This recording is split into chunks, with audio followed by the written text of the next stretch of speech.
माझं झालंय आवरून. पूजा करूयात का? बाय द वे, कशी दिसते मी? सुंदर दिसतेस, अगदी लक्ष्मी सारखी दिसतेस तू. मान्य सुंदर दिसते मी, पण पाया कशाला पडतोय?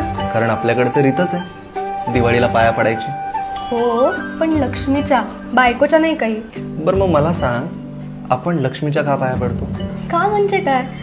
अरे लक्ष्मी ही धन, सौभाग्य, प्रेम, शक्ती याचं प्रतीक आहे म्हणून. पण तुला खरं सांगू, ही सगळी रूपं मला अजून कुठे दिसतात? तुझ्यात.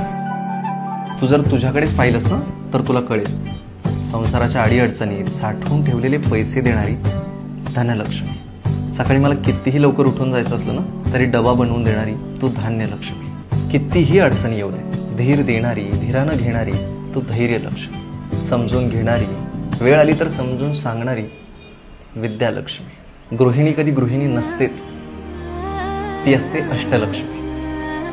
मग मला सांग, जे तुमच्या घरात प्रेम, आनंद, समृद्धी आणत असेल तर मग लक्ष्मी पूजनाच्या वेळी तिचाही सन्मान केला तर भारीच आहे की. हॅपी दिवाळी. हॅपी दिवाळी.